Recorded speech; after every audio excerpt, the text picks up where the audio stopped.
Hey guys, welcome back to another video, and today we're going to have a little look at major diatonic harmony. Like, what is it? How does it work? Why is it important? Like, what's going on? And most importantly, how does it translate to the guitar? The reason why it's important to learn sort of this concept of a diatonic harmony is because it gives you like a really true, authentic picture, an overview of music. You know, you start to understand how chords work together and where they come from and how they relate to one another and how each chord gives context to each other chord. And unless you have a sort of a picture of diatonic harmony, you might learn a song, you'll memorize the shapes that you need and you'll remember the order you need to play them in, but you won't understand any context about them. You won't understand why they feel that way when you play them in that order. And when you learn your diatonic harmony, it gives you this picture. You understand why. You understand which chord is your root chord, like the center of the piece, the center of the harmony.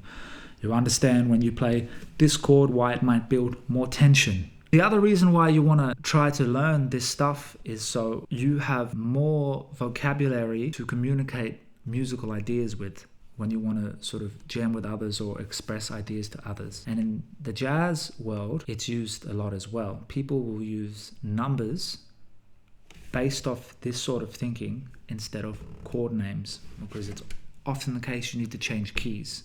And it's much quicker to communicate an idea by expressing numbers to a musician than expressing like the chord name in its entirety.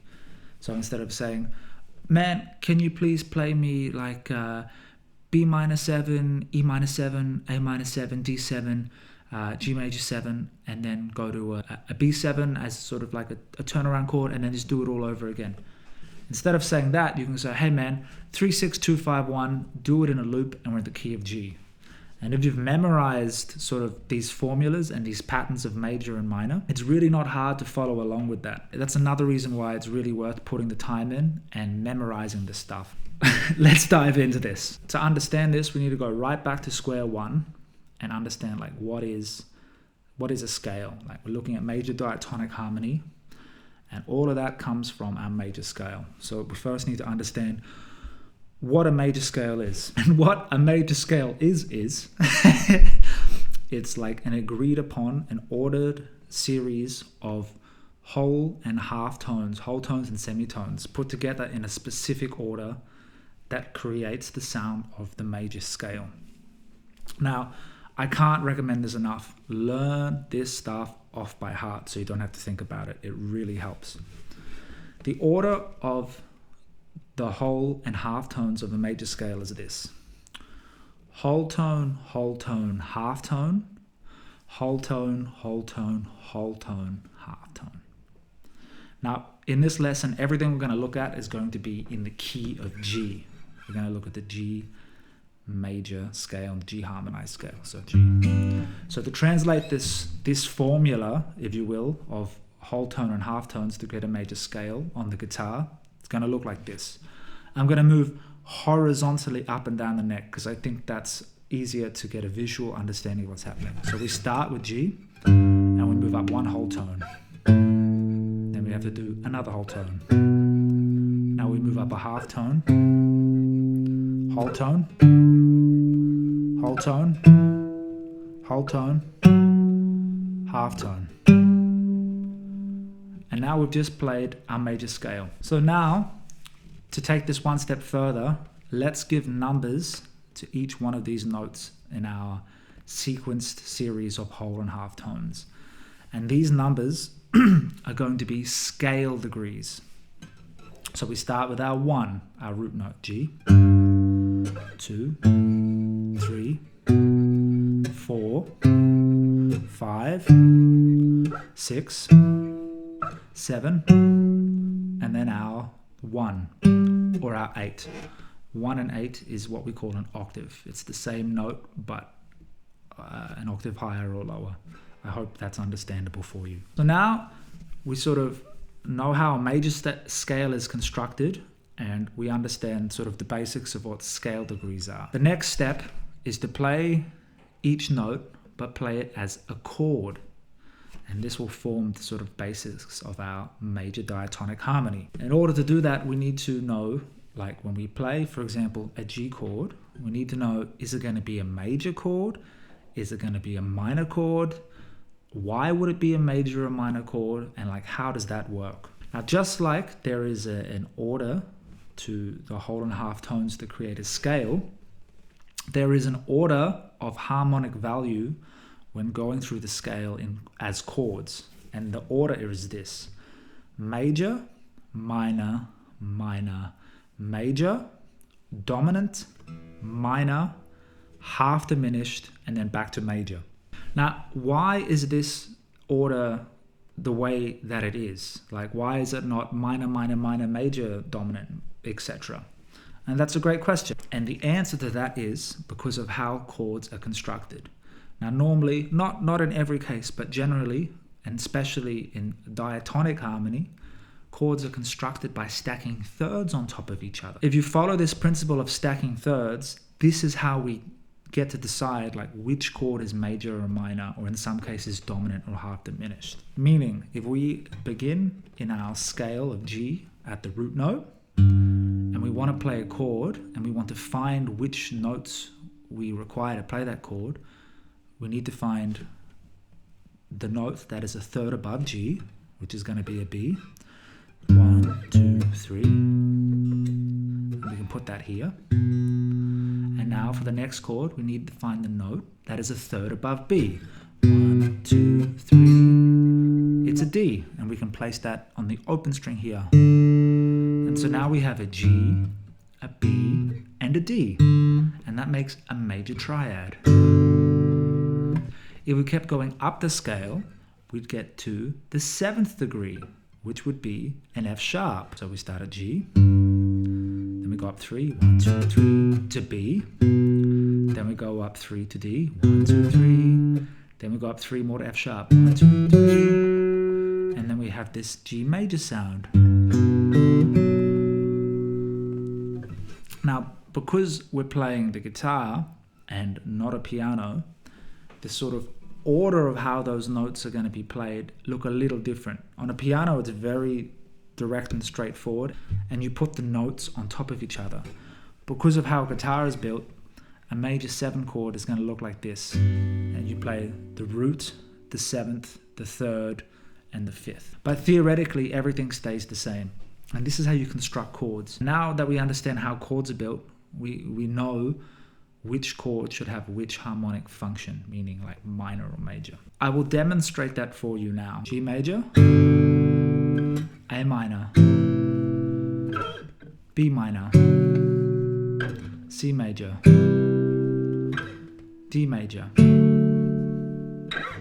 E minor, F sharp, half diminished triad, G major. And we play G major 7. Then we come to the 2nd degree of the scale, our A note, and play an A minor 7. 3rd is B minor 7. 4th is C major 7. 5th is D7.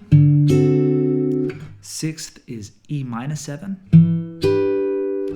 7th is F sharp half diminished. And then we're back to our G major 7, an octave higher. Maybe you noticed, but the way we find which notes to play in our chords is exactly the same way we find which notes we need for our arpeggios. So we can do exactly what we just did, but instead of playing chords, we can utilize our arpeggio shapes. I'll leave a link in the description to a lesson about arpeggio shapes if you don't know them. We can use our arpeggio shapes and go through our major scale by playing arpeggios like this. We begin with a G major arpeggio.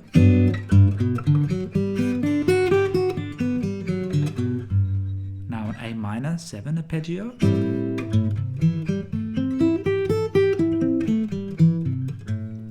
B minor 7 arpeggio.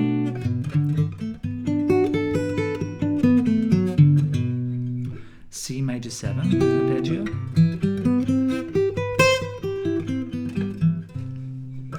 D dominant 7 7 arpeggio,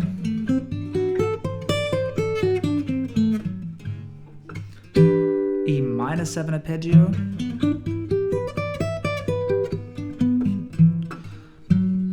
F sharp half diminished arpeggio, excuse me, back to our G. So now we know the order of major, minor, dominant, half diminished. We can play it as triads, we can play it as major 7 chords, and we can play it as arpeggios. There's another thing to look at now that's sort of very guitar specific with this stuff, and that is with how guitar is, you sort of have like in 3 places the same chord. So you've got like a G major 7 here, a G major 7 here, and a G major 7 here. And you can do the same thing of moving through the scale and harmonizing with chords from each point. So for example, 5-string chords would look like this. Go on an octave lower. The 4-string chords would look like this. Major, minor, minor, major, dominant, minor, just come an octave lower again, half diminished, major.